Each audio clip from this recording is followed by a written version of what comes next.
As you're watching this video, restaurants are closing their doors at a rate that we've never seen. There's been a 34% increase in restaurant bankruptcies. And if you want to know how you can avoid the same mistakes, then keep watching. Because over the past 7 years, I've helped thousands of restaurants drive over $700 million in sales. And I've seen the 6 alarming reasons why restaurants will fail in 2026. So in this video, you're going to see what they are and how to prevent them, including some very interesting uses of AI. So let's dive into it with reason number 1. Missing menu market fit. Restaurant owners who fail don't have what I call menu market fit. Menu market fit means the dishes that you sell on your menu match what people are craving in your area. The most successful restaurant owners don't guess about what they should add to their menu or what people are craving. Instead, they research to know for sure and inform what they should add to their menu, which only recently has been made possible. You can actually see the data on your exact area and how many people are searching for that specific dish, which is a perfect representation of what dishes are going to sell well and actually drive you new customers, because it's a reflection of what people already want. My friend Jesus from the taco spot in Arizona is a great example of this. He went into Google's keyword planner tool, which is totally free and publicly available online. A lot of people in his area were searching for birria tacos, which is a big culinary trend across the United States. But at the time, there weren't many other local Mexican restaurants who offered birria tacos. So he added it to his menu. And pretty soon, he started ranking at the top of Google for birria tacos in his area. The results were wild. He went from around $10,000 per month in sales to more than $100,000 per month in sales, largely driven from Google. We use AI to do this for our own customers at Owner.com, which is why the majority of them are now showing up in the top 3 results for local searches on Google, not only of their concept type, but of their menu items. But menu market fit isn't just about having the right dishes, it's also about focus. People get overwhelmed when they see a huge number of options on a menu. Jesus is another great example of this, who's done it really well, of reducing decision fatigue through only listing items that he knows are going to sell well because they have menu market fit. His menu now is based on just a few options that each have a large amount of people nearby craving them. Tacos, burritos, quesadillas, and nachos. For each of those, he offers 5 meat options: birria, asada, pastor, chicken, surf and turf. Jesus is building an empire with that super simple menu. He's gone from 1 to more than 28 locations in 4 years. If you want to see how you are currently ranking for the items on your menu that are the most popular in your area, I actually built a tool to do exactly that you can use for free at greater.owner.com. It scans your restaurant's online presence, actually checking Google for every single one of your most important keywords, how you're currently ranking up in your area versus your competitors, and then it shows you how you're stacking up against them and gives you step-by-step instructions on how you can fix those rankings. Menu market fit, as you've seen, is a great strategy to get new guests in the door and inform menu decisions. But what if they don't like the food for some reason, or something goes wrong with their order? Then they might be tempted to leave a negative review. That brings me to the second reason restaurants will fail in 2026 unless they solve for it: the 24-hour time bomb. In 2024, 87% of online guests checked online reviews before deciding where to eat. Online feedback is more important than ever because a bad experience can now wreck your reputation in under 24 hours. But many restaurant owners don't have systems to address problems before they become public complaints. The restaurants that are thriving have built real-time feedback loops. They automatically ask for feedback after every order. Then they respond within hours to the negative feedback, turning those negative experiences into positive relationships with guests before they even consider posting a bad review. Here's how to diffuse the 24-hour time bomb. First, you set up automated feedback requests. After every order, you send an email or text automatically saying, "How was your experience?" We actually built a whole system to do this at Owner.com that I'll quickly put on screen, but you don't actually need Owner.com to use this system. It works by automatically asking guests after they order from you how their experience was. If they say it was great, it brings them right to the review page where they can share their 5-star review. And if they say it wasn't great,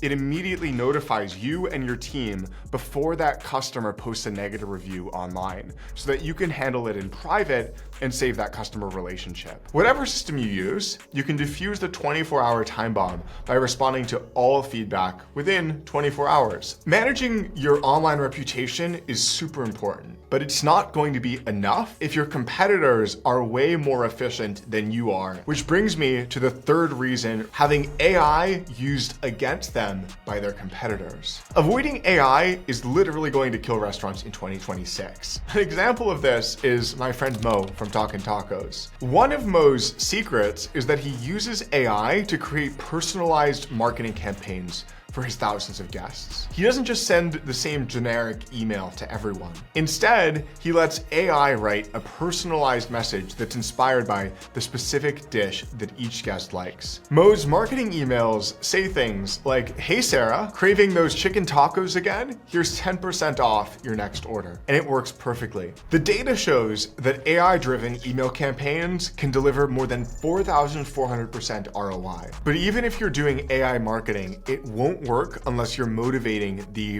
first-time guests to become regulars. Which brings us to reason number 4, leaking loyalty. Here's the brutal math. It costs 7 times more to get a new customer than to keep an existing customer. How many guests have you seen try your food once, seem to love it, and then they never come back? It isn't because they actually didn't love it. It's just because life happened. Things got busy, they forgot about you, or they tried a competitor. And my friend Antoinette from Ottavio's Italian restaurant was struggling with exactly this problem. She was located in a retirement community in Lakeside, California, had great food, but her online ordering was only generating about $1,000 per month. So Antoinette realized that she needed a better way to make it easy for her regular customers to reorder when they wanted takeout instead of dining in. Antoinette implemented a loyalty program integrated with her own branded app. Every time customers ordered, they earned points towards free rewards. And here's the genius part of how successful loyalty programs work. You don't give away expensive items. You structure rewards around low-cost items with high perceived value. Antoinette went from making less than $1,000 per month through online ordering to more than $25,000 per month in just 1 year. Including phone orders,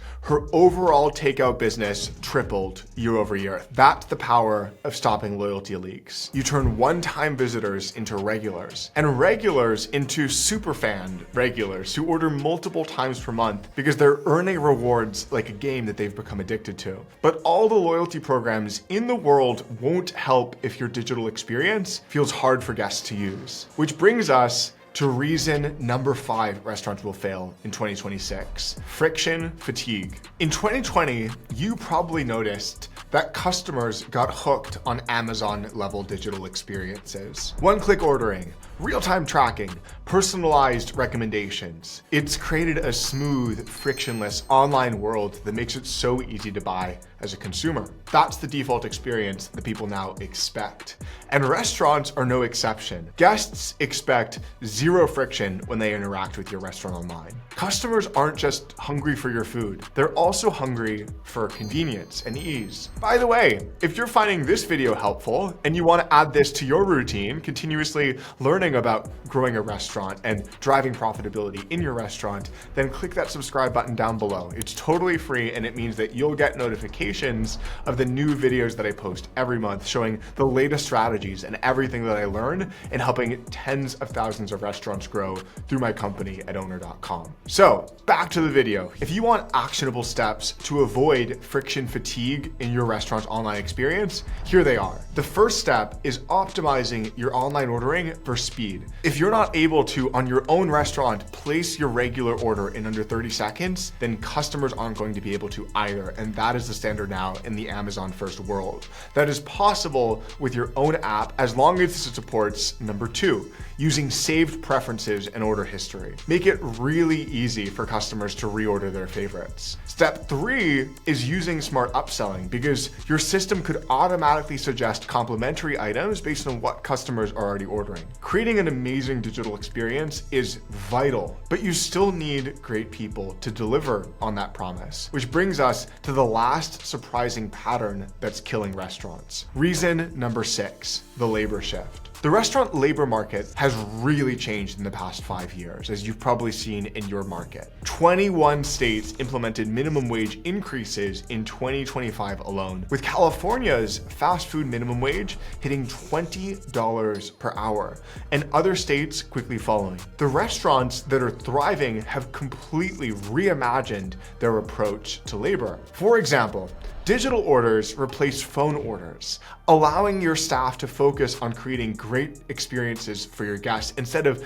straining to hear in a busy kitchen on a Friday night taking a phone order. This isn't about replacing people. It's about pulling in more money per person on your team. Workers actually really understand this and love this because it also means more tips for them if there's fewer people in the labor pool. Mario Del Perro, the founder and former CEO of Mendocino Farms, actually taught me this. He taught me that instead of just telling employees what to do, he shares at the restaurant level their unit metrics with each employee. His managers know his food cost percentages on any given day, his labor ratios, and the profit margins on different menu items. When employees understand that selling a high margin appetizer helps everyone keep their jobs and earn bonuses and have a bigger tip pool and have a higher average wage, they naturally become better salespeople and more likely to actually take that training on doing suggestive selling and providing delightful guest experiences. If you're unsure which of these 6 restaurant killers is most relevant to address in your restaurant, then comment your restaurant name and the city it's in down below, and me or a member of my team will actually look at your restaurant for free, check your online profiles, check your website, your social media accounts, and try to figure out which one is going to be the most relevant for you to address based on what we see in not only your restaurant's data, but the data in all the other restaurants that we have that are similar to yours. The new reality is that these 6 threats aren't just theory. They're actually destroying restaurants right now when they don't nail them. But here's the thing, the restaurants that do nail each of these threats and get rid of them absolutely dominate. The choice is yours. You can either ignore these threats and hope they don't affect you, which is unlikely, or you can get ahead of them and build a restaurant that really thrives in 2026 with all that is changing. Speaking of strategies that work, I made a whole video breaking down the 3 best restaurant marketing strategies for 2025, including AI tactics that are driving wild results. So click to the right of me right now to watch that video and learn how you can turn those challenges into competitive advantages for your restaurant.